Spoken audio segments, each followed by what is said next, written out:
I'm not sure. I'm no expert, but did we just get the best laser sword fight in Star Wars history in an animated show?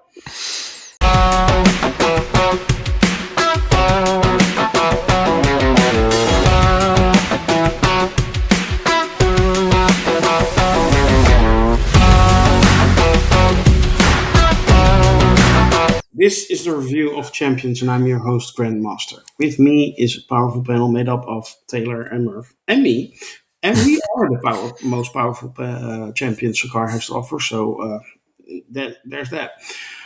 We are going to talk about the final two episodes of the Marvel Disney Plus show and Star Wars show, Maul Shadow Lord. It's episode 9 and 10. But before we do that, I want to ask you all to help us out. Like, share, and subscribe, and join our forum at sakar.freeforums.net. Just click on the link in the description, and you can set up an account and join the conversation. And yes, if you want to, you can join our shows. Be warned, we're going to talk about everything those two episodes had to offer. And, if you don't want to get spoiled, watch them first and then come back to the video. Maul's team and Lawson's team join up to get out of Gen X, but an even bigger force is trying to stop them. And a bigger force it was, Taylor. It was indeed. These last two episodes were great. Of course, the big spoiler, Darth Vader. Yes. But yeah, these last two episodes were really, really good. Yeah. Were you surprised we got Darth Vader, Merv? I'm gonna say no. Ever since we saw the the main henchman's hologram shot where they didn't show who it was, and then his backup shows up and it's one of the other guys whose name I can't even remember. It was a little disappointing. So like there was always in the back of my head like, oh, maybe that isn't the real one. Maybe that isn't who they were. And just knowing the Inquisitors are under the command of Darth Vader, that was always kind of lingering there, and you were hopeful, and then once you hear the breathing, it's like, because no matter how many times he shows up, he's still very exciting to see Darth Vader in full costume. Yeah, Taylor, you were also happy to see Darth Vader. I was very happy to see Darth Vader. Yeah. Yeah. Did these last two episodes elevate the show for you? I think so. I mean, they're certainly a great finale. Did a great job of what can I say, bringing it all together, progressing a story that is not over yet. There's going to be another season, so they didn't have to wrap up everything. But bringing in Darth Vader and the animation of the fight scenes was just really, really good. I mean, to me, the story's fine, but the saving grace of this show is really the action scenes. I think they're done really well. If you're into lightsabers, this is the show. At least this is the animated show for you. Yeah. I jokingly mentioned this was the best lightsaber laser sword fight in Star Wars history, and we got an animated show. But I actually think it's pretty close. Don't you think so, Taylor? Yeah, absolutely. I don't know, because I haven't watched all of the Clone Wars or all of the Rebels. Have we seen Darth Maul fight Darth Vader before? Or is this a first? Could be. I don't know. I also haven't seen those shows, so that's one of those, schoolyard arguments there. Who would win a fight between Darth Vader and Maul? Yeah. Now we know it's Darth Vader. Yeah. But he didn't fight really clean. But Merv, did you enjoy those fight scenes as well? Because I thought they were amazing.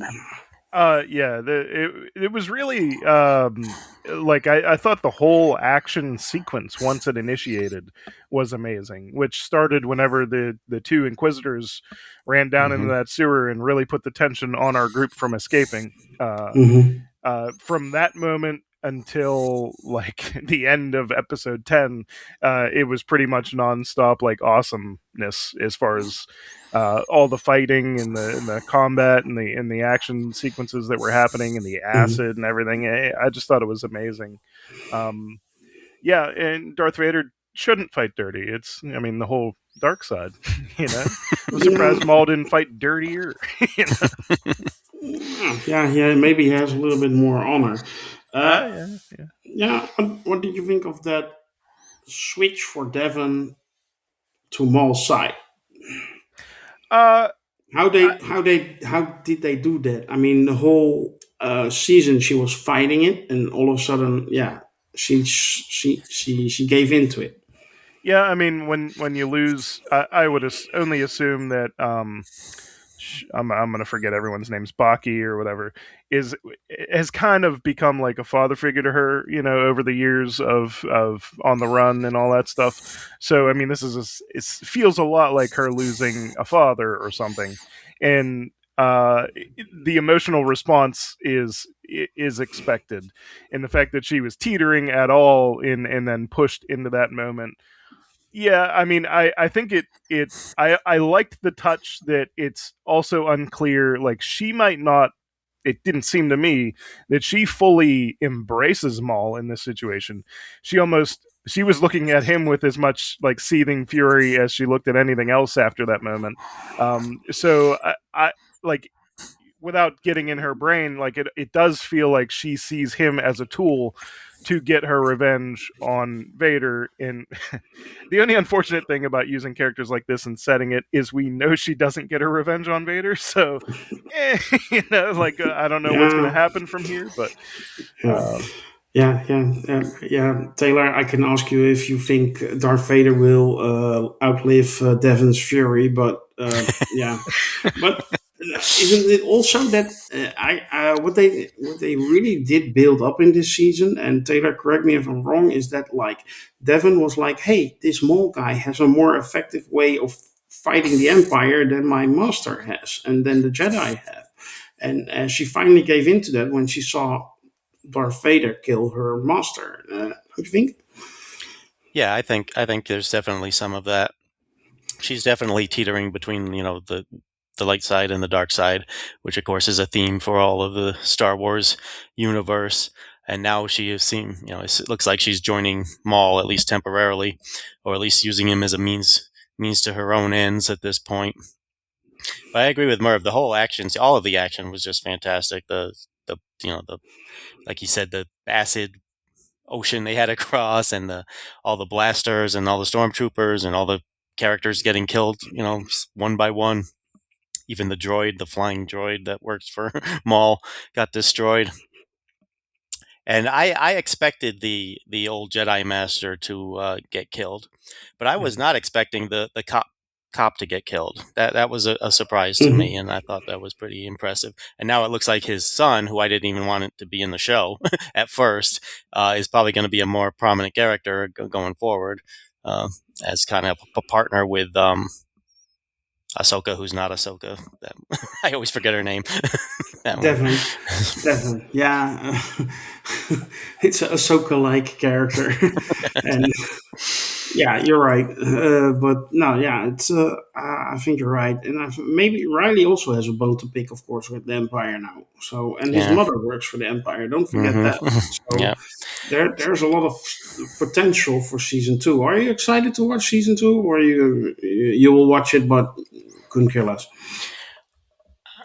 I mean, I'm not overly excited about it. When it comes, I'll watch it, but I'm not. It's not like some shows that I'm like, come back now. When it Yeah, comes, I'll watch it and see where it goes.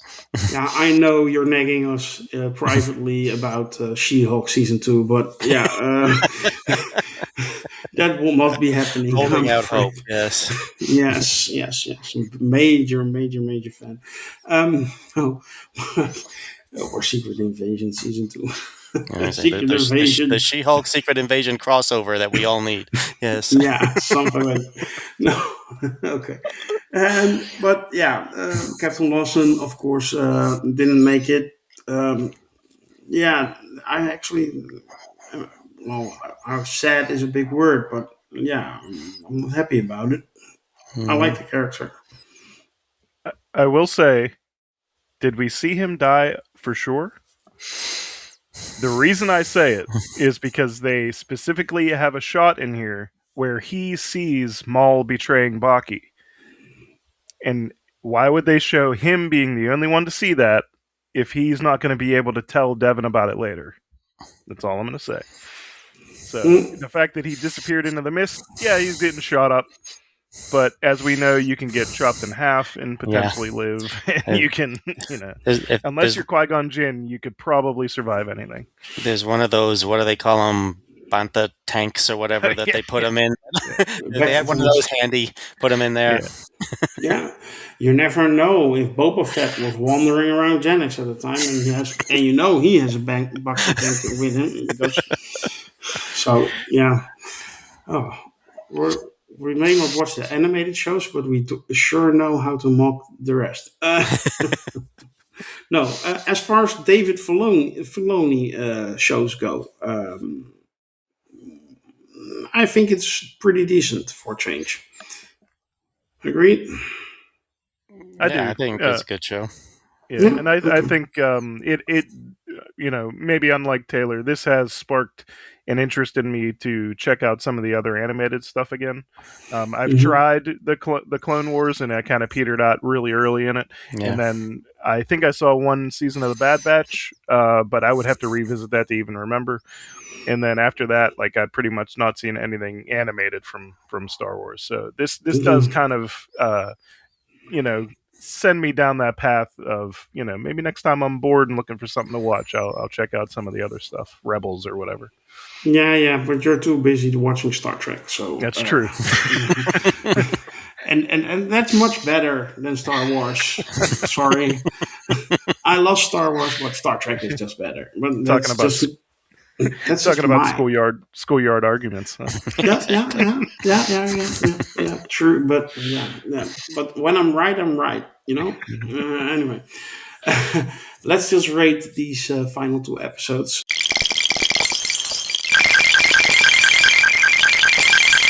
I'm starting with you, Merv.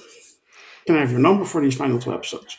Yeah, I'm going to give them both a 10. I thought the action was on point. I thought everything came to a nice, satisfying finale, even if all the answers are not answered, or all the questions aren't answered. And I'm really looking forward to season 2. I think both these episodes are as good as it gets as far as this show goes. Okay. Taylor? Yeah, I'll give the final 2 episodes 9 out of 10. High marks. I'm also going 10 out of 10. I thought they were absolutely fantastic. I really enjoyed the action, and I couldn't take my eyes off the screen. And in this case, it wasn't my phone, but actually the TV. So it was great, and I am actually looking forward to season 2. And like Merv, I would like to watch the rest of the animated shows, like Clone Wars, Rebels, and The Bad Batch. But I have so much to watch. Yeah. For those who don't know, I started a Doomsday Challenge, and I'm already on 4 movies now. But anyway, more about that later. That will conclude our review for episode 9 and 10 of Maul Shadow Lord. We hope you have enjoyed our discussion today. If you did, help us out, like, share, and subscribe, and join our forum at cigar.freeforums.net. We would love it if you do that. You can also check out our final episode in the review series for Daredevil Born Again Season 2. And we also have a brand new episode in our Star Trek project, which is, of course, better than Star Wars. But for now, I want to thank you all also on behalf of Merv and Taylor, and wish the Force to be with you. Bye.